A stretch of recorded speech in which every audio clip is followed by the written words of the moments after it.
Dragon's Lair in Space-Time.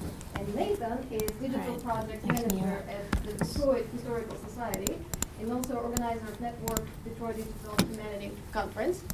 Then we have JJ over there. JJ will present for the wing Gamifying Introduction to Science, Technology, and Society. And JJ is PhD student in the communication rhetoric, digital media program at North Carolina State University, also member of Duke's PhD Lab, Digital Knowledge. And then we have our final presentation, Anastasia and Carrie, and both of them assistant professors at the University of Central Florida. And Anastasia is professor in digital media and text and technology, and Carrie is professor of art and history. And as soon as we're ready, and we'll structure our section since we have 30 minutes, 3 presenters. So 20-minute presentation, and you have 5 minutes for questions. And if we have time at the end of the session, you can ask more questions, but 20 and 5 for each speaker. Is that okay? Great.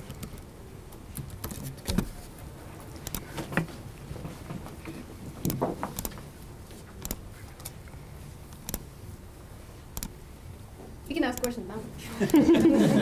What is your presentation?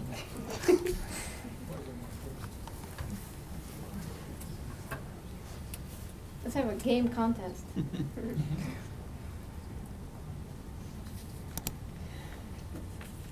we there yet? We're getting there. First, what do I win?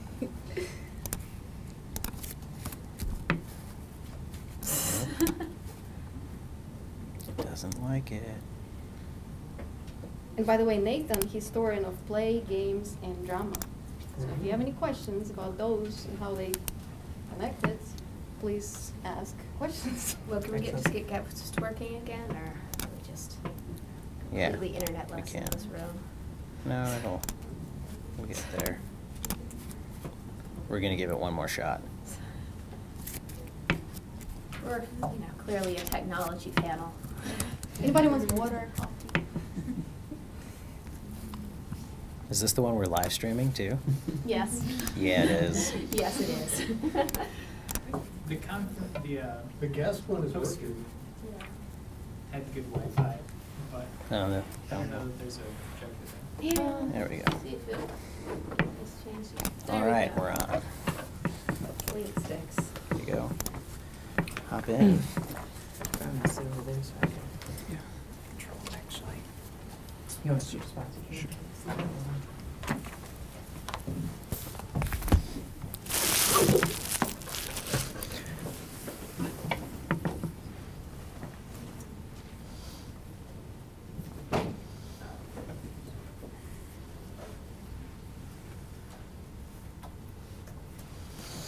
Okay.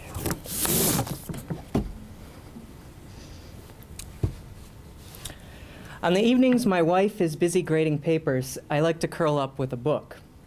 3 years ago, I sat down with a book that changed the way I view the humanities. My wife says I never read for fun. I'm afraid there's some truth to that. But on this occasion, the book I chose was quite fun by accident. At the time, people were buzzing about speculative realism. I had read Heidegger, Merleau-Ponty, and Graham Harman, brilliant philosophers whose philosophies I never could quite figure out how to use. That changed when I picked up a slim volume by Ian Bogost. Alien phenomenology, or what it's like to be a thing. The premise behind alien phenomenology is that humanists should be curious about things, that objects are not the sole purview of the sciences. Bogost's concept of alien phenomenology forms its own type of intellectual game, asking, how can we look at objects in an alien way?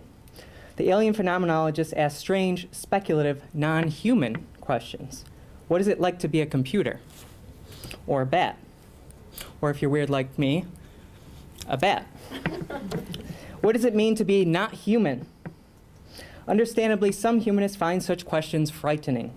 They wonder what business humanities scholars have with studying objects outside of human affairs. Isn't that the job of the sciences?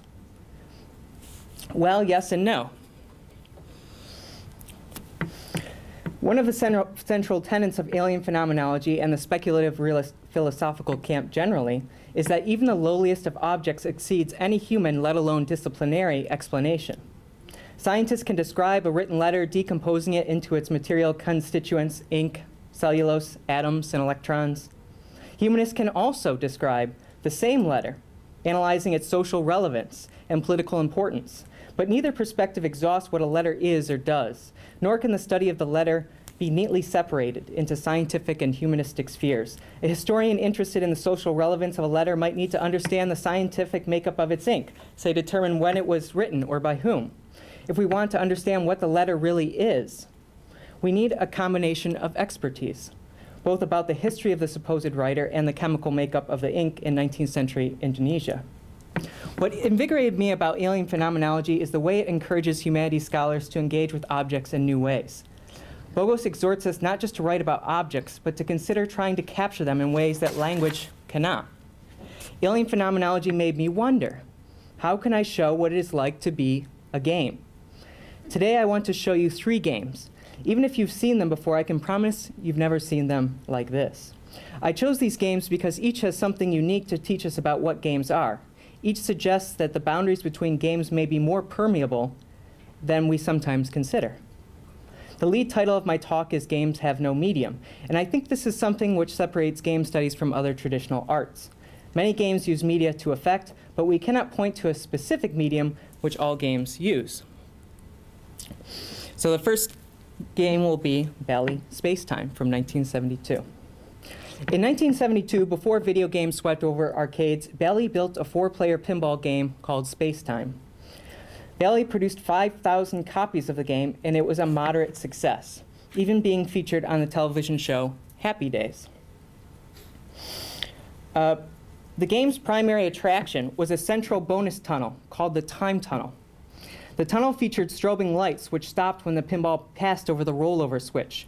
This feature was also used in 2 previous games, Time Zone, the 2-player version, and Time Tunnel, 1971, based on the 1967 television show of the same name, before copyright issues forced Bally to stop production at just 70 units.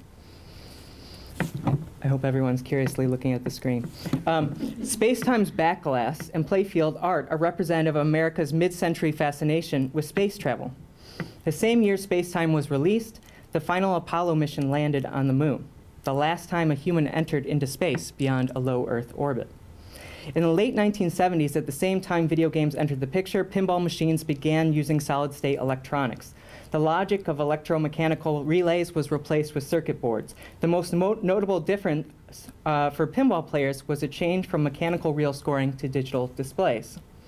The new solid-state machines also began to include other new electronic features: distinct sounds, music, voices, and dot matrix displays.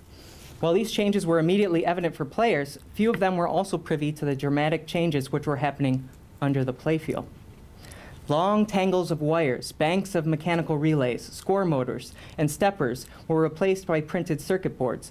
The material software of pinball machines shrank, concentrating the growing complexity of the machines into the tiny depths of electronic circuitry. At the same historical moment that the data of computer punch cards was being concealed within the magnetic platters of floppy disks, the logic of pinball relays was being secluded into the confines of printed circuit boards.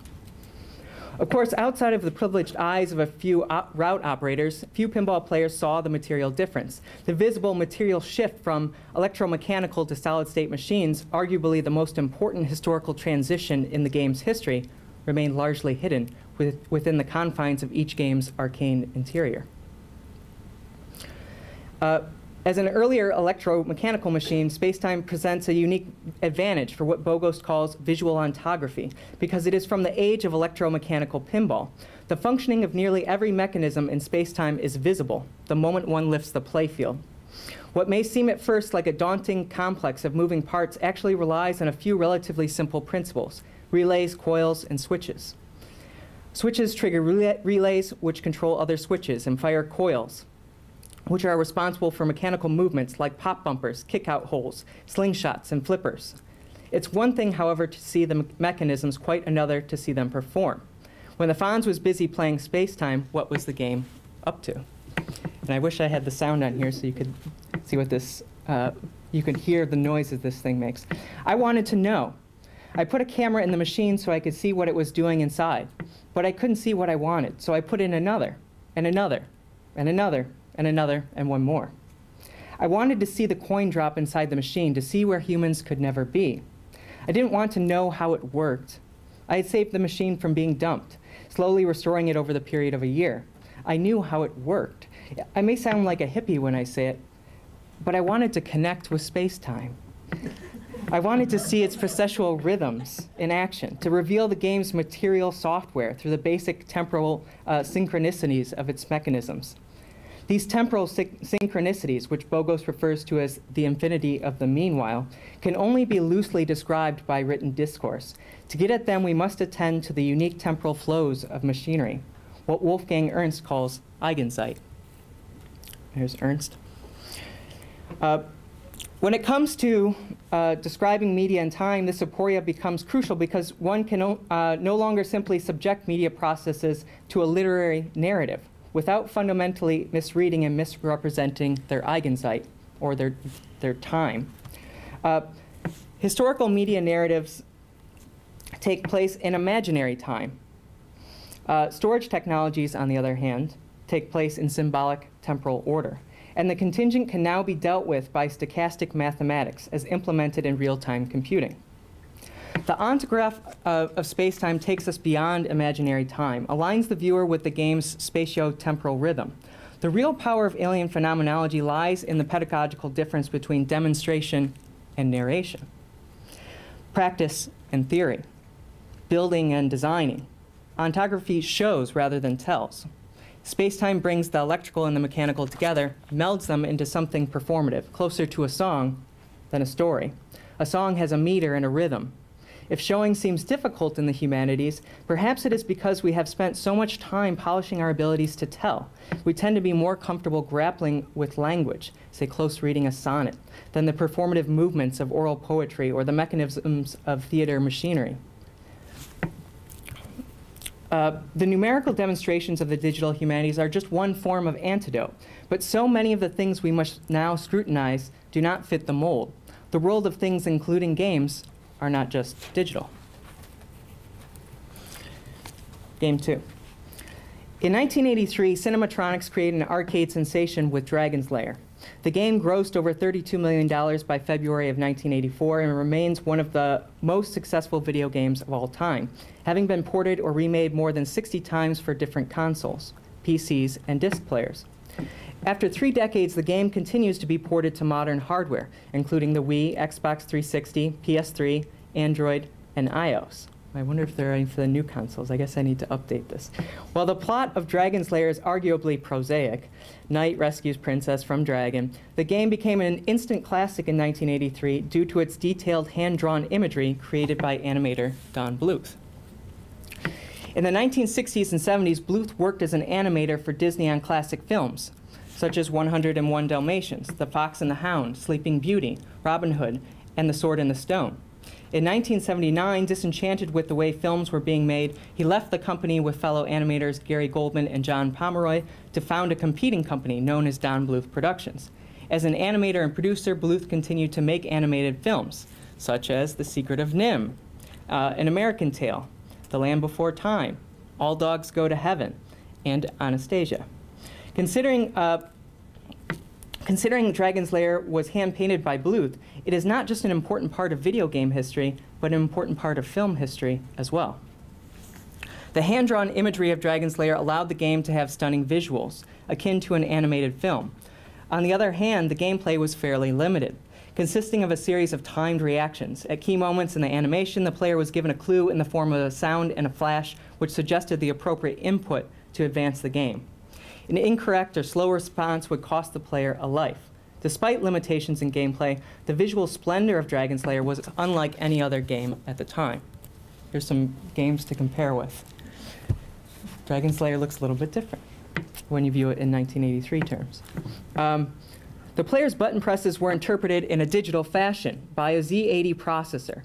No digital processor at the time, however, could have processed the game's visual detail.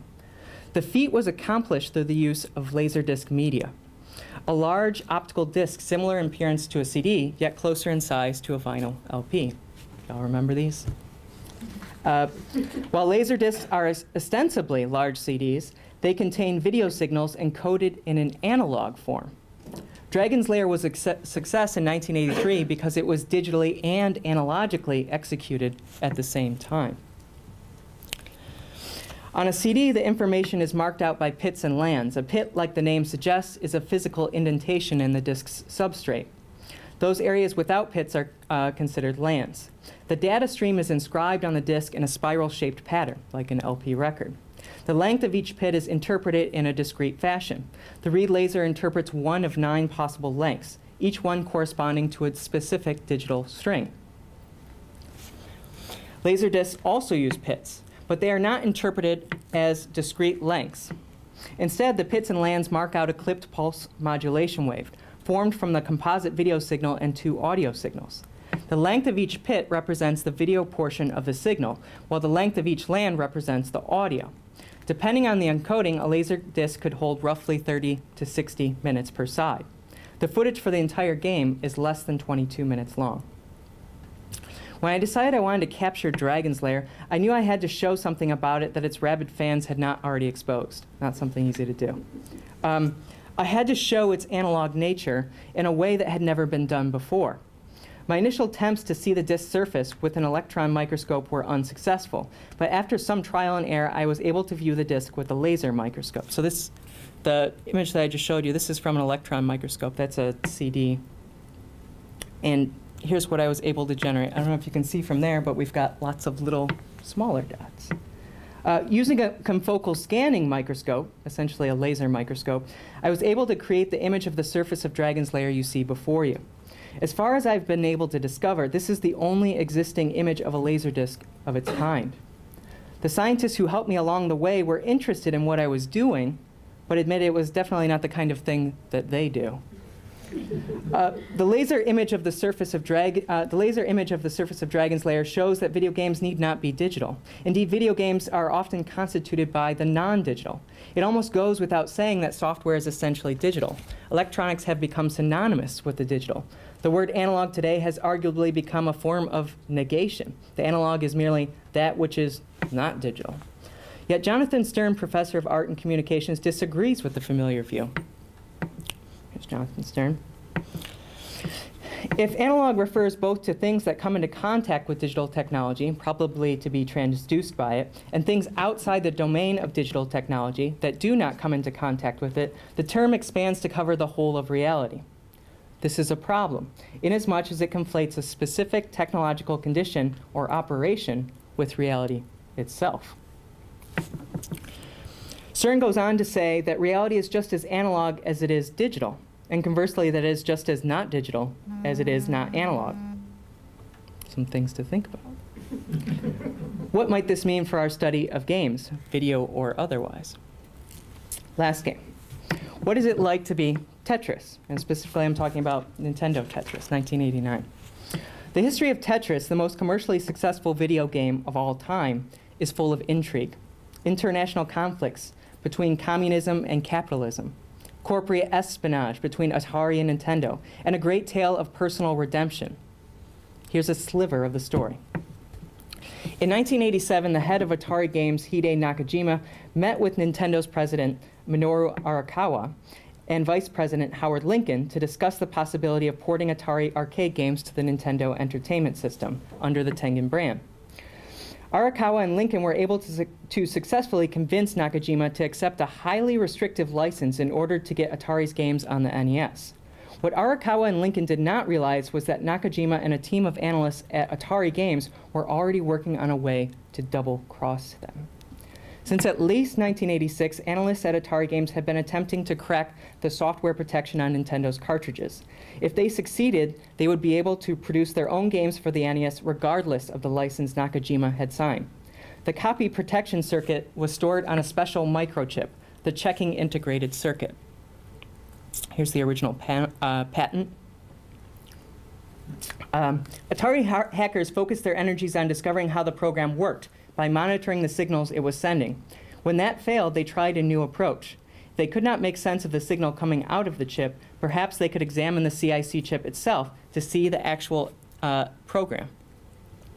Here's where the chip is in the actual cartridge. The physical size of the chip was small, but the experts at Atari Games believed they could find a way to see the software built into it. The process would be complicated and fraught with difficulties. In the end, it was only partially successful. In order to see the program, the analysts had to find a way to open the chip. They used a strong acid to peel layers of plastic off the top of the chip until the die became visible. Because the traces were still much too small for the naked eye, they then used a powerful microscope, what they saw was not a series of ones and zeros, but a mesh of electrical gates, which they would need to carefully scrutinize in order to bear fruit. Here's what they saw. The work was tedious, and before it could be completed, a more deviant method would reveal Nintendo's secrets. Social engineering is often more efficient than technical hacking, and the case of the CIC chip was no different.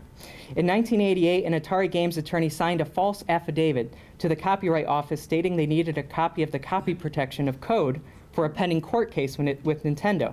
No such case existed at the time, but it created a pretext for Atari to finally get their hands on the code. When the Copyright Office handed over the documentation, Atari Games corrected some of the errors in their microscopic transcription, and with this transcription, Atari Games was able to manufacture their own software to mimic the CIC, dubbed the Rabbit chip. Finally, they could circumvent Nintendo's lockout chip. Without Nintendo's permission, they used the Rabbit chip to release Tetris for the NES in May of 1989. Here's what it looks like. Just 1 month later, a district judge issued an injunction which pulled all of the games from store shelves. 268,000 were called and destroyed. Here's a copy that was sold before the rest were pulled from the shelves. This is the Nintendo version, by the way. The history of Tetris and the Rabbit chip reveals why the materiality of games, even video games, has important historical, legal, and financial implications. Atari's efforts to reverse engineer the CIC by magnifying its die reveals how software is always constituted by a form of material inscription. At the same time, the disparity between Nintendo and Atari's versions of Tetris also reveal that the game is more than merely the cartridges or equipment used to play it. Both Nintendo and Tengen's version of Tetris are arguably still Tetris. To say nothing of Pajitnov's original version on the Electronica 60 or dozens of others. Playing the game of Tetris always involves object interactions and orientations, yet the nature of the exact materiality of those objects remains flexible. The lead title of my talk today was Games Are Not a Medium, and I hope for those of you in game studies, I helped you think about what games are, or can be. For everyone here, though, I hope I have inspired you to think more about objects, and the way that disciplinarity and institutional boundaries work to prevent new types of knowledge making.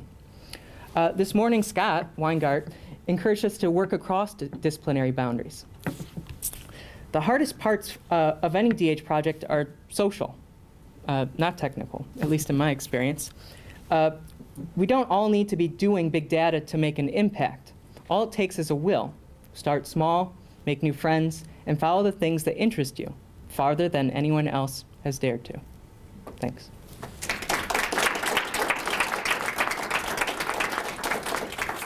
Remember 5 minutes for questions.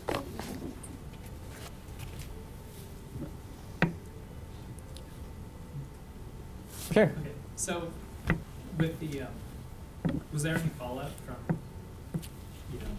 the patent office? No, that's not directly what you're looking for. The Copyright Office. Oh yeah, there was a huge court case through the 1980s, and Nintendo won, essentially. Atari was forced to pull all of their stuff, a bunch of games that they manufactured. And the reason that they figured it out was because they found a piece of the code that was in Atari's version that was not functional. And so they knew it was copied, and it wasn't merely reverse engineered. That was a big fallout between Nintendo and Atari. Atari was already on the ropes at that point. They had already split between their arcade versions and their home consoles, and they were already on the ropes. And this was kind of one of the last straws. And some of the backstory there is that Nintendo, one of the reasons Nintendo was successful at a time of the North American video game crash is because they put this chip in their cartridges, and that allowed them to control closely who could produce games for their console. and that way they could control quality. And Atari was not happy about that because one of the reasons Atari failed was because their whole market got flooded with a lot of games that were incredibly terrible or pornographically disgusting, or just weird stuff started popping up on the system, and Atari had no control over it. So Nintendo put this chip in, and that's what saved them in a sense.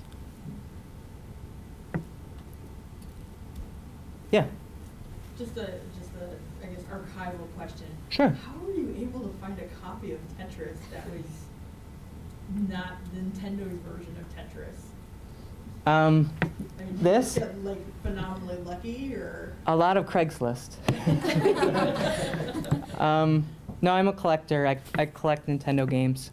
I've probably got about 150. So this one is not actually that rare compared to some of them, but it has become a collector's item because of the story behind it, which, like I said, I only shared a small sliver of it. It's an interesting story, but there's a lot more, so check it out if you get a chance. Yeah. The Laserdisc image that you showed Sure. digitally, as projected, does that exist? Is it an object, a photographic object, or a printed object? And do you have any plans to exhibit that, or?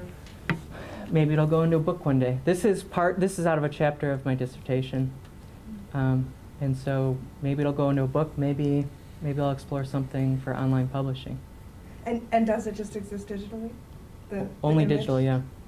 I mean, the confocal scanning laser microscope, it's like this crazy setup. There's all these different lasers. It's like a whole room, basically. And you don't look into like little eyepieces or anything. It's you use a big computer screen, and then it's on this crazy table that floats on a pillow of air, because any type of small disturbance can, disrupt the image that you're looking at. And I don't know. So yeah, it's only a digital artifact.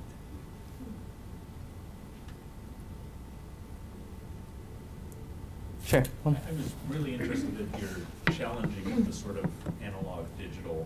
Sure. Just the sort of implicit conflict between the two. I'm wondering if you could, you ended that part of the discussion with a question, and what can we do about this? Or how should this affect our thinking? Do you have any thoughts on that? Oh, I have lots of thoughts on that. Presentation is too short, though. You'll have to read the dissertation. I think part of what Stern was trying to get at is this notion that reality cannot be just an analog thing out there. It doesn't make sense to think of it that way, but maybe the way to think of it is kind of reality as a type of performative thing, where things only become analog or digital when they start to be interpreted. So, like, I'll give you an example. A 56K modem. When when you're listening to that thing, is it analog or is it digital? I mean, if it's coming into your ear, maybe you want to say that it's analog. But if it's going to another modem and a modem hears it, the modem hears it differently than you do, and it thinks it's digital. So what is it? Well, maybe it's both. We get into this kind of paradox situation where the thing is interpreted. There's a signal and there's a noise. And when you pay attention to the analog channel, you're ignoring the digital channel. When you pay attention to the digital channel, you're ignoring the analog channel. And so what I want to break down is the notion that objects are inherently analog or digital in and of themselves. Does that make sense? Okay. Well, thank you. Next will be JJ. Please welcome JJ.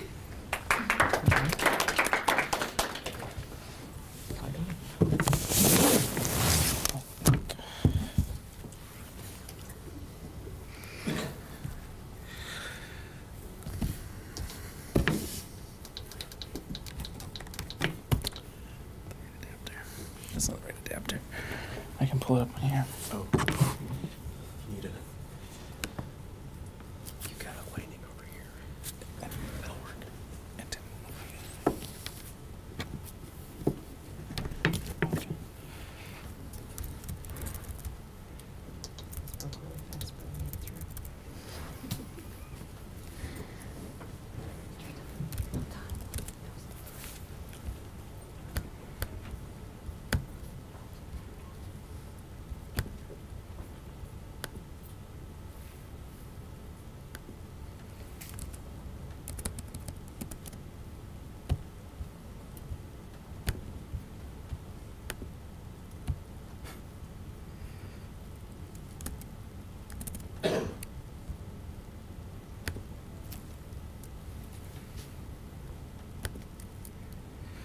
Okay, got that set up. My name's JJ. I'm from North Carolina State University. And what I wanted to share today is about the way I gamified a class that I taught last fall. It was an Introduction to Science, Technology, and Society course. And we had a lot of freedom in how we set up that class. And so one of the things I wanted to do from the outset was gamify it. There's been a lot of discussion of gamification in education at the high school level and some at the middle school level. But I wasn't able to find very much literature on gamification at the higher education level. So a lot of that can be ported. Some of it can go directly from the same types of things they do in, say, high school to college, but there are some differences as well, and some things that maybe you can do at college that you wouldn't be able to do at lower levels. And so I was interested in exploring how that worked. The first thing that I want to note, especially since I'm on this panel about games, is that gamification is slightly different than gaming or playing games, and sometimes those are conflated. So gamification is the use of game thinking and game mechanics in a non-game context in order to engage users and solve problems. So in this class that I taught, we weren't actually playing games, but I used the game mechanics, things that happen in games like points and characters and things that we'll talk about, to apply those to the mechanics of the course. And so what I plan to do is walk through a couple of the ways that I applied those game mechanics to this course. First thing, a little bit more about the course. It was, again, an introduction course, and there were 4 main course objectives, and these are standard for everyone that teaches this course. The first was to understand science as a social activity, to consider how interactions between people, institutions, and material structures shape what we mean by both science and technology, to pursue a critical view of scientific knowledge formation and technological innovation, and to articulate important differences between science and technology, and to explore the relationship between them through specific case studies. And finally, to discuss a myriad of social impacts of new technologies and consider the ethics of technical and scientific practice. So maybe we can keep those in mind as we think about the elements of gamification I implemented in an attempt to help bolster these course objectives. So actually, the idea for this started because I was going to be out of town for the first day of class. I was doing a study abroad in the Netherlands. I wouldn't be back until after the first day. And so I was brainstorming what I could do with my students on that first day. And so I came up with starting the narrative for the gamified class. It was something that they'd be able to do online. All of our classes have a blended learning environment with Moodle. And so I posted the beginning portion of this course on Moodle, and what I created was a narrative called The Tattered Book, and I tried to tie that into some things that were happening on campus. We had just built a brand new state-of-the-art Hunt library on our Centennial campus, and it was going to share with the main library on the main campus. And so they were moving many of the books from the older library to the new library, and so I tied into that move and created this narrative that an old book had been discovered that wasn't actually logged in the library. It's one of Aristotle's books, and they found an untranslated passage in it that didn't seem to be in any of his other works. And so their goal was to translate this passage for the first day of class. And they could use any resources they wanted. They could work together on Moodle, but we posted the passage, and they had to work through it. So this was the first thing that they saw. And this was all they saw, except they also got this. So a few of them went through it pretty quickly and helped the others, but many of them were a little lost just seeing this. Basically, this is a puzzle that gets put together, and it has a clue that you can decode. And once you have done all that, it leads you to a YouTube video. There's a URL embedded in the puzzle once it's put together, and that continues the story. There's several logic puzzles. You have to click through different YouTube videos. So it was a pretty elaborate puzzle to kick off the class and to start the narrative for this. And once they solved the puzzle, they got a code that actually opened up the quests for the rest of the course. So they had to put in that code into Moodle to even access anything else in the course. So it was kind of a gate to the rest of the course material.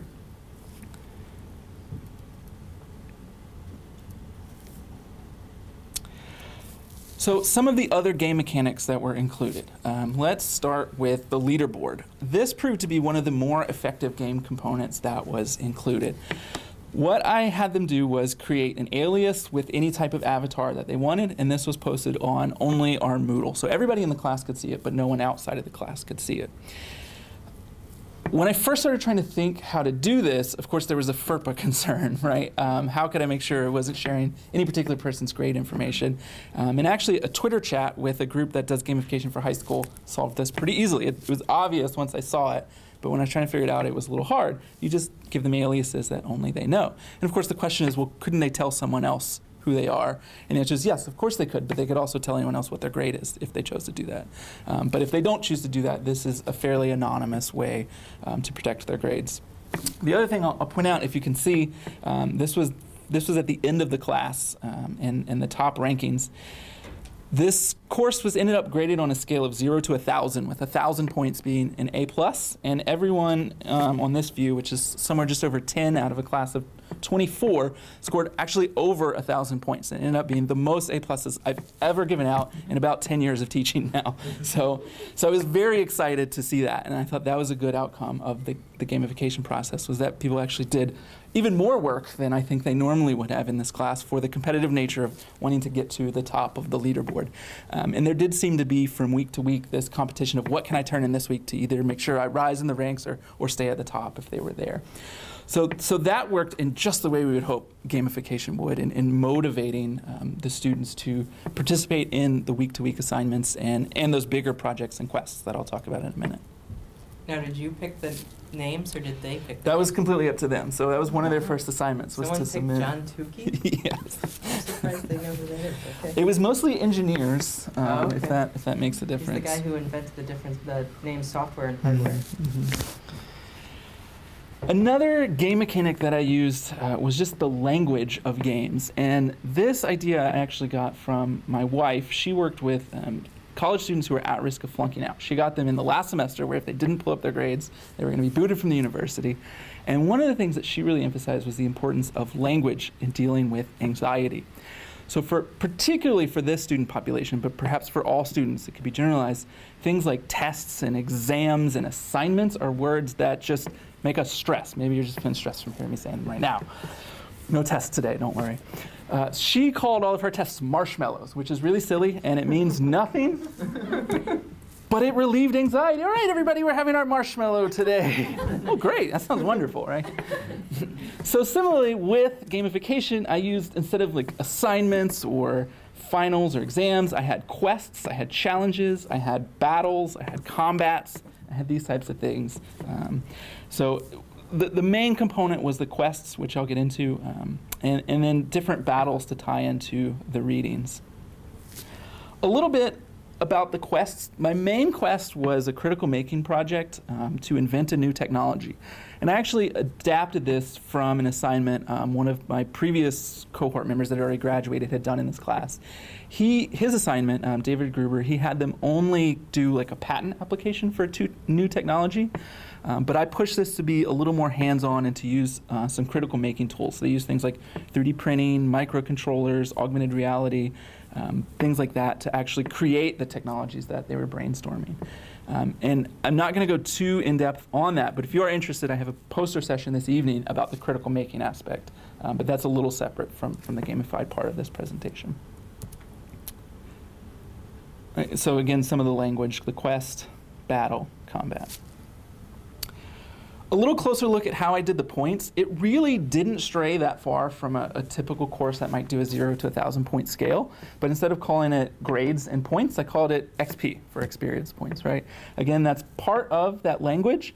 But the other key for this was that grades were strictly cumulative. So I was trying to take away the narrative that you could lose points on something, because I'm so fed up with hearing that in the class. Oh, I lost this many points. No, everything in this class you gained points. You never lost points. And if they didn't like the amount of points they got for something, they could do something else, or they could redo that assignment. That was an option for all of these. And so 1,000 points, well, actually 980 to 1,000 points was an A+. But there were approximately 1,600 points available in the class total. So that was the total amount they could do based on what was available. I think in the previous screen we saw 1,280, I think, was the highest someone got. They did a lot of work. I mean, they really did to get that many points. I felt if they got 1,000, they were going to really be pushing themselves. I tried to structure it that way. So I was really happy with what they chose to do and how much effort that they put into these assignments. One difficulty I ran into, and am still trying to work through how to best do it, was to make sure that there were certain assignments that would get done. Because for the most part, I wanted it to be optional. If they wanted to do this, and that was their interest, I wanted them to pursue that. But reading the textbook and being able to participate in class discussions was something that I did want to prioritize as an instructor to help meet some of those course objectives. So for that reason, I required that a certain amount of XP be from those particular assignments. And that was a little more restrictive than I hoped to be in theory. But in practice, that was the best solution I came up with. And if anybody does have other ideas about how to implement that, I'd certainly be interested in hearing them, because that's not something I've solved yet. So here's a little more about one of the quests. Again, this was not unlocked until they completed the opening puzzle. And then once that puzzle was opened, the first thing they get are the first two elements on this screen. So what is 3D printing, and think 3D printing research. And with Moodle, this is the instructor view. So it tells me, right, this is completely hidden, not available until they complete a certain activity, which is one of the nice things about Moodle that really facilitated this gamification. You could hide certain assignments and components that weren't available until an activity was completed, or perhaps until they got a certain amount of points on an activity. Those types of things could be done. So the quest was broken up into different stages. The first stage was where I had them research the technology that they were interested in. So 3D printing was one they could choose. They didn't have to do this one. There was the microcontrollers, there was augmented reality, and there was also a science communication quest. So they picked the one they wanted, they watched the introduction video, and then I had them do research and contribute that to a class wiki on that particular topic. From there, the getting warmed up phase, I asked them to look at a technology that had already been created. So maybe there's a tutorial online, or maybe an instruction set that they could follow, and just recreate something that had already been done. And this was their chance to have hands-on practice with the technology, to play with it. Because for many of them, these were technologies they hadn't used before. There were a few that had some previous experience, but for the most part, none of them did. After that, I had them plan their victory, I called it, and that was basically the core of the assignment from what I adapted it for. They created what very much looked like a patent application. It was based on the same process one would go through for that, a little bit simplified for the course, but they had to give similar inventions. They had to talk about what theirs would do, how it would be different, and give some kind of sketch or mock-up of what they were going to be doing. And then finally, they needed to actually create this. And we had 2 days a month where we met at the library and all worked together as a group, and there was actually a librarian on hand to help with any problems that came up, or troubleshooting, or the technical aspects, in addition to what I could offer. And that actually tended to go very well. A lot of work was achieved during those sessions. Then, once they submitted their project, they were awarded a badge on the Moodle site. Again, this just used a simple unlocking feature. Once they submitted and it was marked complete by me, then this badge was unlocked.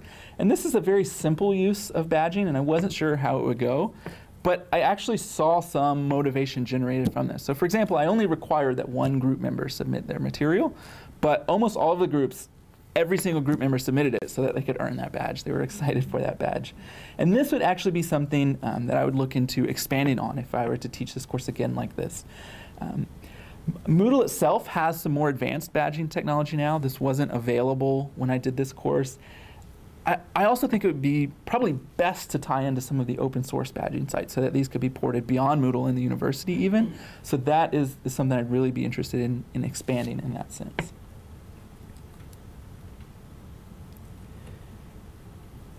A couple of the challenges. I've mentioned a few as we've gone along. One of the biggest struggles for me that I think impacted the students was maintaining that opening narrative of the tattered book puzzle. I did, in my research, run across the idea that it was important to have the entire narrative planned out ahead of time. I wasn't able to plan out the entire semesters, and my hope was that I'd be able to keep going with it as the semester went based on what was happening in the class. But I found that it was hard to keep that going in the heat of a semester, so to speak. And that also, I noticed the student interest in the narrative waning. Now, that might have been tied to my responsibility in keeping that narrative going, too. But that was certainly one of the biggest challenges. So were I to do this again, or if any of you would consider it, I would really emphasize planning the whole story ahead of time, no matter what. I think that's very important. And that might include planning conditionals, right? So planning, well, I'll use this piece of the narrative if this happens. And maybe if something different happens, you use a different narrative. But I think planning in that way would greatly facilitate this process. The other obstacle that I ran into that I wasn't expecting was student expectations, and specifically about their grades. I mentioned these were engineering students. NCSU is a pretty competitive college. I think the admission rate is somewhere around 20 to 30%. The average GPA is 4.0. So these are students who are very concerned that entering high school GPA 4.0. Students who are very concerned about their grades, and so that's the population I was dealing with. So maybe I should have expected that, but there was a great concern about how are these XP going to translate to my final grade, and this is something we've talked about at the Duke PhD lab. How do we manage expectations for grades when really that's not what we want our students to care about? We only care what they learn. So that was a challenge, trying to explain how they could earn the XP that they wanted. So midway through the semester, based on the questions that I got, I introduced this form that I didn't have at the beginning, and I think this went a long way towards mitigating those concerns. So basically, I created something that they could say, this was for them, I looked at them, but what grade do they want from the course? So if they want a B or a C, great. If they want an A, okay, great. Then, based on the chart that was in the syllabus, how many points did they need in order to get that grade? And then on here, I put all of the possible tasks or assignments, battles, quests, right, that's the language, that they could complete to earn points. And so based on the grade they wanted, they could figure out what they wanted to do in the course to earn that grade.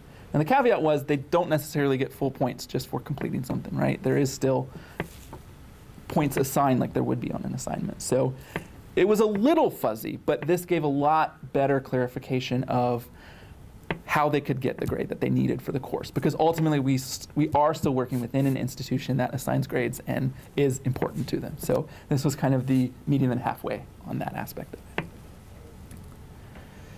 Briefly, I want to show you a few of the results of the class. We'll just look at what they came up with as part of the process. One group completed what they called Bud's Buddy. It was a 3D printed headphone holder for their cell phone. So they created it specifically for their version of the cell phone. You put your phone in it, and the headphones embed in the case so that it can slide easily into your pocket without being bulky with the headphones. Each group, in addition to creating their project, created a multimodal presentation of their project that we showed each other at the end of the semester. So these are a screenshot of their multimodal presentations. Okay, another group created a mind-controlled robot car. This is one of the ones, we talked a lot about failure in this course also as part of gamification. This one didn't actually get completed. They were able to get the mind control, the mind reader working, and they were able to attach the Arduino to the car and get that working, but they had trouble actually getting the mind reader connected to the Arduino. They were using a blue Smurf, was the name of it, that's supposed to connect it, and it was having hardware problems. But they still made a lot of progress. They did some 3D printing to attach the Arduino to the car itself, and learned all about the brainwave reading device. So still a lot happened there. Another group used a Kinect to do augmented reality music creation.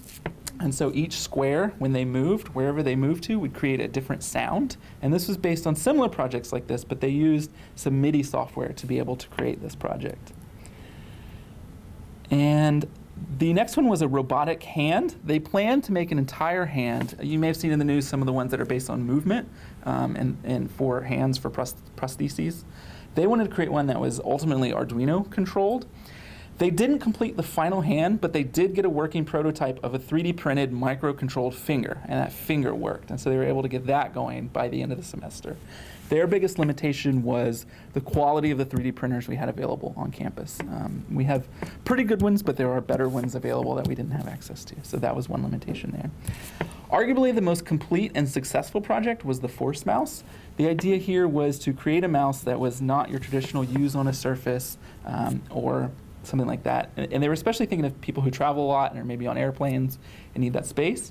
And so what they created was they 3D printed the outside of the mouse and then also created the Arduino circuitry to run this mouse. And it's a ball that you hold, and as you move it, it moves the mouse, and there's also buttons on it. So that was really a pretty amazing project that they later presented at the STS symposium that we had on campus the following semester. And they're actually working on the patent process as we speak now to try to get this project patented. So in conclusion, walked through some of the gamification mechanics and then the results that led to. Overall, I was very happy with the way gamification worked. I learned a lot along the way, have thought about some things that didn't work, things I might do differently, but it's definitely something that I think has a lot of potential in higher education. So, thank you.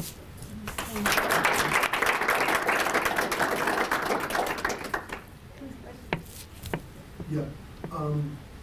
Did you keep track of how many hours you put into developing the class and how many hours your students who actually got A's put in? Because just looking at it, it seems like it would be a big burden, relative to other classes. It would be a fairly large burden, to teach and a fairly large burden to take. I didn't keep track. I can maybe talk about some estimates. For me, a lot of the work was done before the class started. During the class, most of the time was spent on grading. That would have been spent grading any type of assignment. So I don't feel that I put in more time than I put into a normal course, or at least not much more time. The most time I spent was on brainstorming. I spent more time on brainstorming than actually creating or grading anything, and thinking about how this would work. And so a lot of that was, I'd be in the shower and have an idea, right? That's how those things go. But actually creating it, setting up the Moodle, and having the assignments there, for me, did not take more time than normal. For the students, of course, I got some rumbles that for an introduction level class, this was more work than normal. But at least I get that in every class I teach. So I don't know if that's me or just everybody gets that from all students. I don't know. But one of the things I did to try to mitigate that was the in-class workshop session. So time that we had in class, we spent working on these projects. And I believe that helped some on that part, because this work wasn't all done outside of class, at least. So we had these workshops as part of class. Does that, do you think, answer your question? Okay. Sure. So I'm still, the tattered book narrative. Sure. Okay, so that, I saw it went down to 10 points. Mm-hmm. That was like very low. Now, so what is the relationship of that to the 4 quests? That they had to complete that to unlock the quests. Oh, so they couldn't even do the quests until they completed the opening puzzle. Okay. Yeah. But you were carrying that through the semester? The story I was attempting to carry through the semester. So I didn't go into great depths about what the story was, but the idea was Aristotle was writing about the importance of invention and tying into science and technology into the course objectives. I tried to tie that into, and so it was important to understand the process of invention was kind of the key, and so that was the main story. And so they had to move into these quests as part of understanding that process. And so that was what we attempted to carry through the semester, was that the idea behind the mission of that initial story. Yeah. I was wondering, in terms of unlocking the quest, because I'm interested in gamifying classes at university level as well. Yeah. So with Moodle, which I'm not as familiar with, sure. Does it auto-unlock, like do they complete it and then you grade it, say it's okay, and they get to move on? Or does it auto-unlock after they say they completed it and then you sort of follow up? Yeah, so you can actually choose to do it either way, okay. Depending on how it's set up. Okay. Most of mine, it was they submitted something and could move on, okay. And then I'd assign points later. Okay. But you can certainly set it up so that you have to kind of be the gatekeeper with that, so that if they have to get a certain number of points or you have to approve it, whatever would work best for you would work in Moodle. Yeah. One more question. So I had a follow-up to that. Okay. With unlocking, do you have bottlenecks in the class? Or like if people choose to do an assignment or choose not to, how do you cover that? Yeah, so the biggest bottleneck was with that initial unlocking of the puzzle. There were students being very helpful in the forum on the course, and so if you read the forum, you were going to be able to unlock the puzzle. There was enough there that was pretty easy. Despite that, I did have students who took several weeks to get that unlocked and fell a little behind in the class because of that. But these were also students who weren't coming to class the first few weeks. They came maybe one of the 7 first days of class, right? So there's definitely a concern there. But everyone who showed up to class consistently was able to move past that bottleneck for me. Not to say that we shouldn't care about those people who were not, but yeah, that would perhaps be something to think through is for those people who aren't going to be as involved, how to prevent that bottleneck. And is something I think would be important to think through more.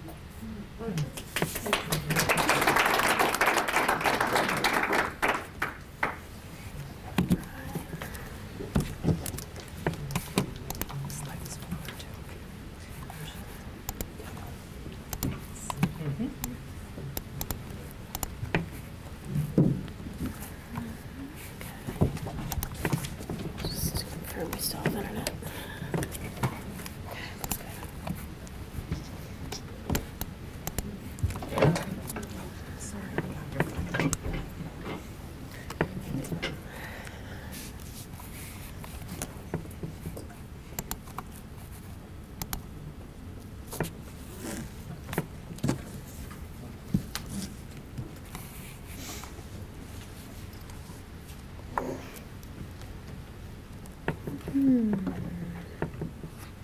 Better until then.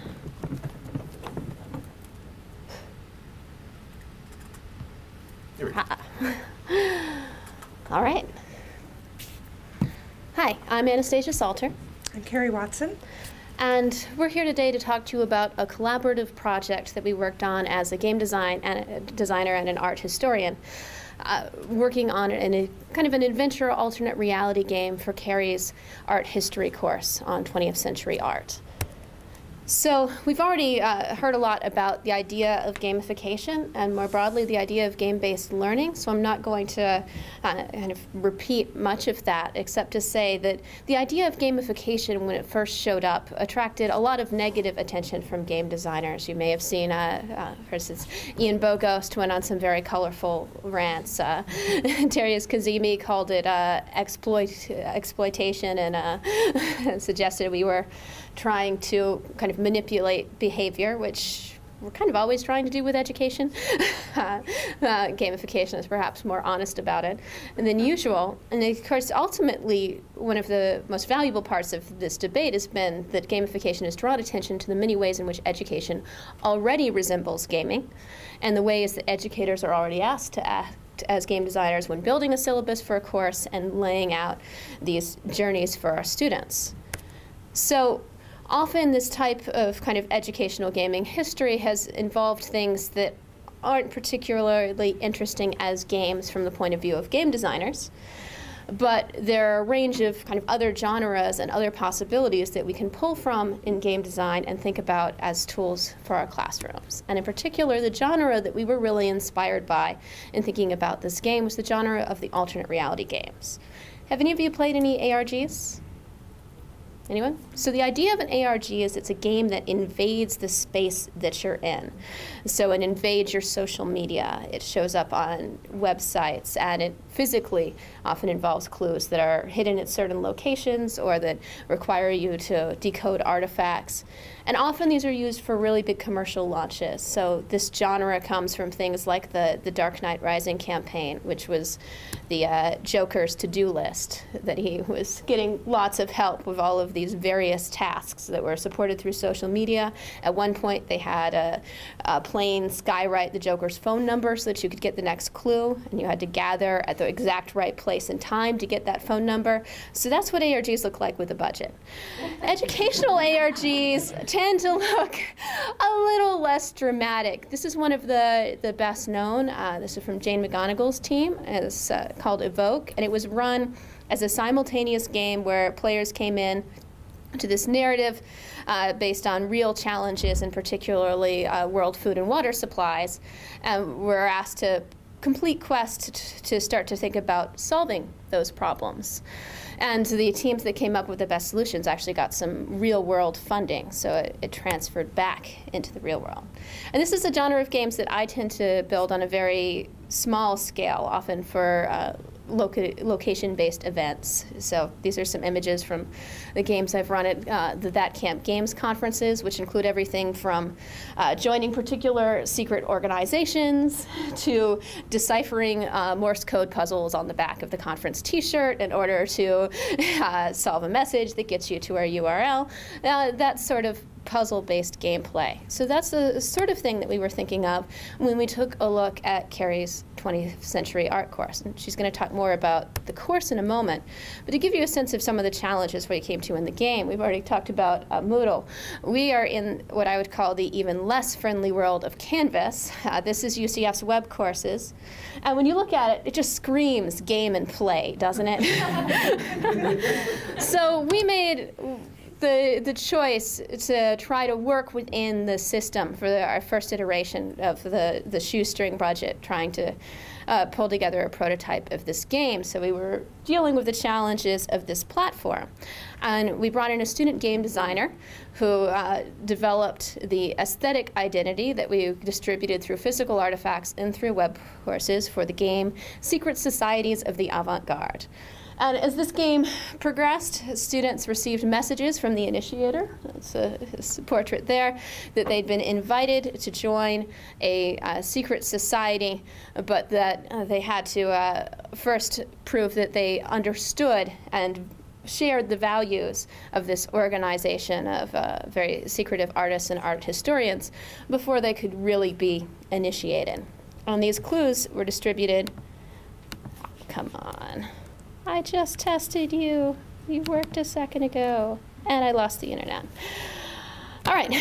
And I might pull those up after, but the clues were distributed through video messages. It's a really awesome video. Yeah, that are encoded to look kind of like a ring of videos with clues being different art artifacts from movements that the students had to make connections between and understand kind of what they were looking at. So sad.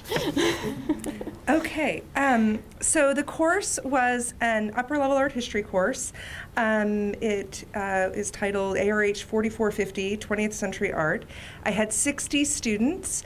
30% of the students were art history majors, about 45% are art majors, and the other 25% are scattered among art education, film, business, communication, interdisciplinary studies. The class met for 1 hour and 15 minutes once a week. It's offered mixed mode, the idea being that half of your contact hours are occurring online. So we developed the game to kind of meet that half of the class online portion. So when we would meet once a week, I would do various in-class discussions, introduce movements, and then the idea was that they were playing this game for the rest of the week. So the course, back one. The course introduced the major artists, works, techniques, and styles of modernity and related them to the cultural context of the 20th century. I'm most specifically interested in the social history of art and the kind of socio-historical cultural mechanisms that make art happen, less so than, say, maybe art appreciation or the techniques or art as an aesthetic object. I'm interested in how our art operates in society.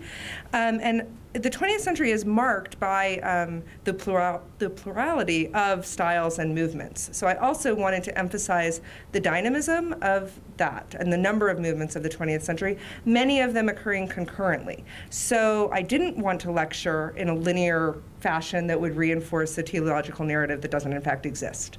And so the objectives of the course were to question this continually changing category of experience in art, the kind of contingency of history. Also for them to recognize a core group of images. I do believe that visual literacy is key and important. So we did a lot of kind of close looking and analysis. And so they got objects that were not, I didn't tell them what they were. So they were like the mystery objects. The clues were things you needed to figure out what they were and do research on them. And so that they could develop skills of critical thinking, visual analysis, and written expression. So each team received these unidentified objects related to a style or movement that they then had to research, and they would receive more clues as they deciphered which movement they were in. And sometimes they were deployed in, like in the great video you just saw, and other times that you're imagining, and other times they were released just kind of as static images. Other times we made a photo montage, and multiple images were kind of placed into one image, and they kind of had to undo the layers to figure out what was there.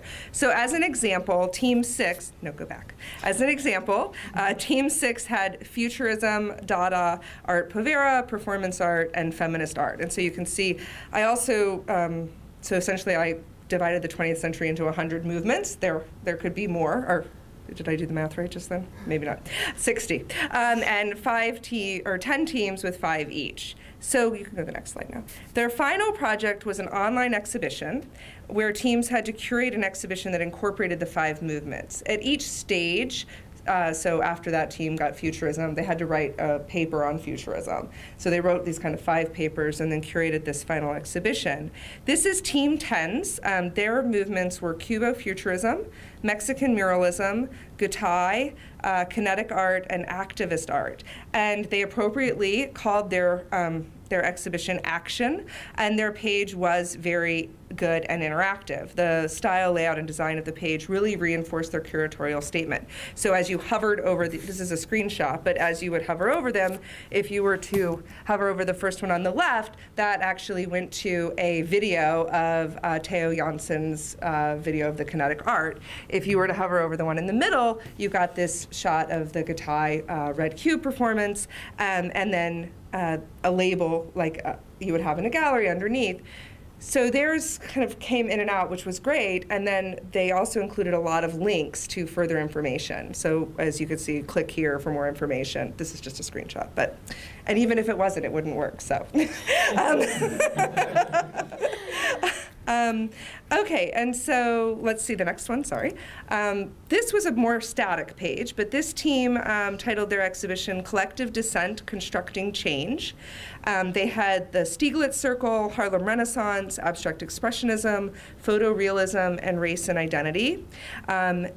They also did kind of, the artist title, label, the image, and here's a photo, the next one, of them presenting their exhibitions on the last day.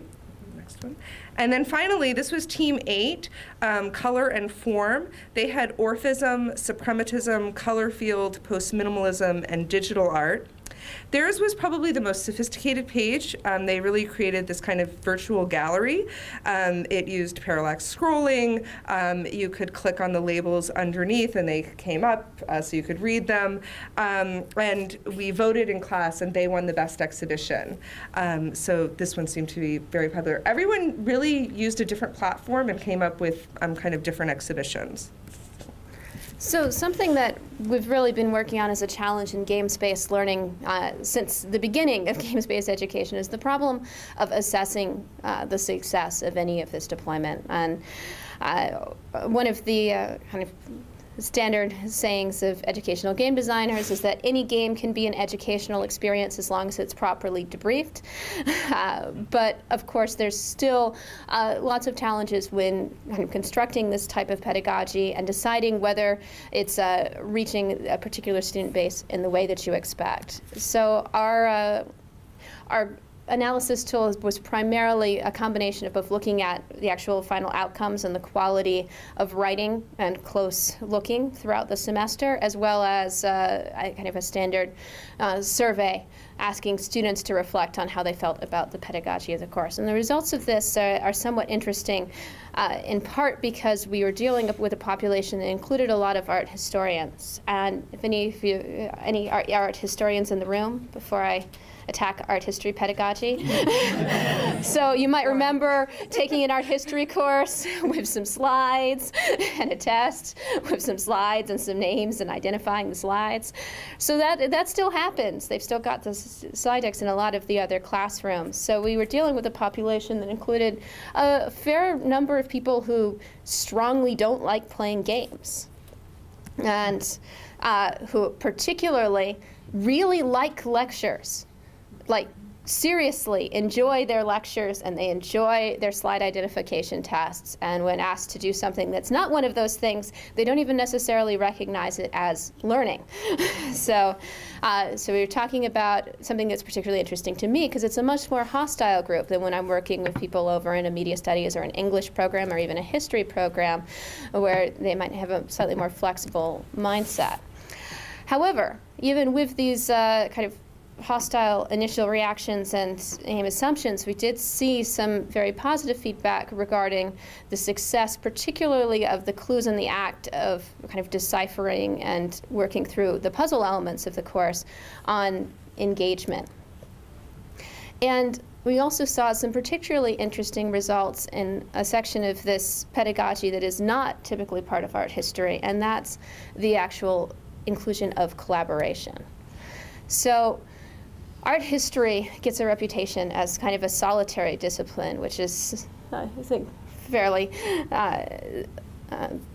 not necessarily true in any real level, and ignores the incredible collaborative work that art historians undergo, even with trying to kind of impose narratives and make sense of work. So we had a number of students. So if you look at that half, we've got nearly half the class says that they do not enjoy working in groups. Only a quarter of the class enjoys working in groups at all. However, they universally admitted that working with others is a valuable skill. I love that chart. I don't like to do it, but I think other people should be able to do it. I don't know. And they strongly agree that this had fostered a lot of cooperation and collaboration among their teams of students in a way that's not typically part of this pedagogy. So, although the results were somewhat polarizing, the majority of the people seemed to agree that the game at least helped them learn about modern art, even if they hated it. Games, play, and interactivity have had a significant role in modern and contemporary art movements, including Dada, Surrealism, Fluxus, Conceptualism, performance art, body art, feminism, situationist.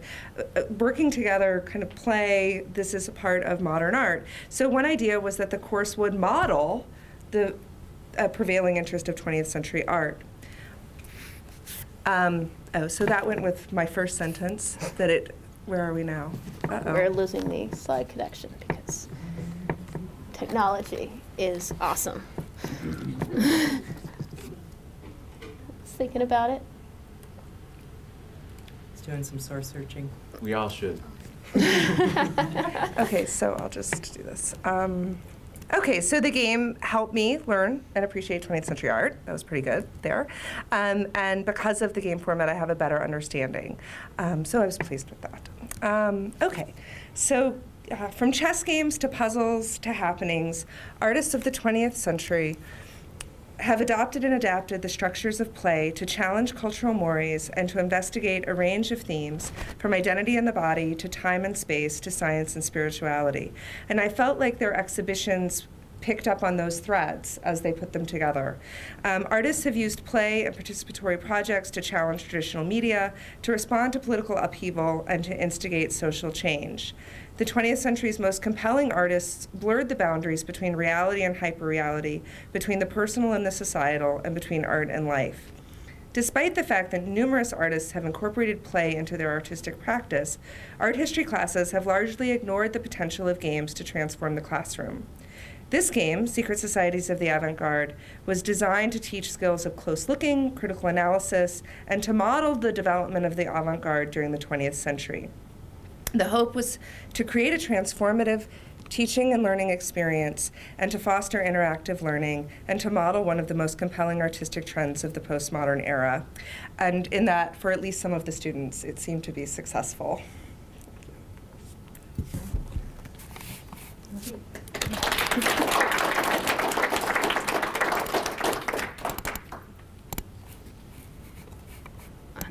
I can't help it. I'm going to try to get the internet back. Yeah, try. All right. Stay tuned for an exciting video. So don't promise anything. As it's, haha, there we go. This is actually the final initiation video. This is the clue video, which... So see if you can figure out what movement you have. No. So test your you can see our designer had a lot of fun with pulling together the different imagery and making his own suggestions and interpretations. Do you know any of these? Anyone? And also, I don't know where he got the mask and at what point he decided to become the initiator for the videos, but it was true commitment to the cause. No one? So that was a Dorothea Lange and a Walker Evans and Thomas Hart Benton. And the 1930s speakers, American. the speakers don't like us today, but this is him giving the final congratulations message that was played during and the he last class disguised his after the voice, successful too. exhibition. Yes, as well as it has a face and identity, of course. So this was a volunteer student? No, it was paid. No. That was exactly my question.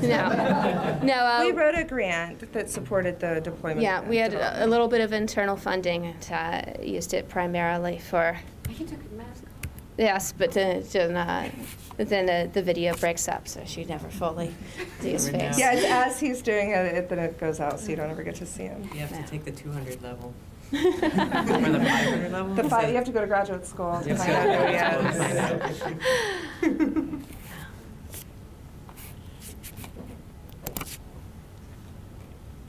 he is. Same question as the prior speaker. Your time for developing the course, was it much more than developing any other new course, the same? Obviously you had funding to develop this, and then for the students playing the game, did they wind up spending more time on the course than they would have otherwise? Was that still within whatever the budget is for the time that they should have, or do you think they spend more time than they should have for a course like this? So Web Courses gives me an analytic tool where I can see how many hours they spend, and they actually did spend a lot of time on the course and on Web Courses. Each time they got a clue, it was deployed in their individual group or team's discussion board page, and then they were, I had told them you have to make so many posts and discuss the images, and then you have to collaborate to write your paper. Most groups did everything in Web Courses. A few also made Facebook pages where they also talked to each other there. I thought the quality of the papers were better. Overall, I was very happy. They did not necessarily like writing the papers together, though. It was, one thing I would say is that it's my first year at UCF, and art history is a fairly staid discipline that sticks to lights out, sage on the stage, lecture. And people love it or hate it. Some people fall asleep, but if you love an art history lecture, you love an art history lecture. I love art history lectures. And if you go in expecting one and you don't get one, you feel cheated, and that definitely came through in some of the evaluations. I stand by the fact, though, that although I love to learn that way, it's proven that only about 20% of the population learn that way the best. So it's a struggle, and especially when, if all of your colleagues are teaching that way, there's an expectation that this is what an art history class is supposed to be, and why aren't you teaching it the way everyone else teaches it? And I don't know if it's more time, it's time differently spent. It would have been easier for me to just go in and lecture, but I think this is better. How do your colleagues handle this? Are we still live streaming? I just feel that's important to establish. I don't know. One did come for the final presentations and watched a few of them, but I didn't really get any feedback. My personal belief is that I don't think that every art history class should be taught this way. There's still plenty of room for lectures, and if you're a great lecturer and that's your style of teaching, then you should do that. I just think that there should be at least an acknowledgement that students are well served by having different types of teachers, right, who teach differently. That there is not just one way to do art history. Or whatever your discipline is. So we'll see. I don't know. I did not poll my colleagues.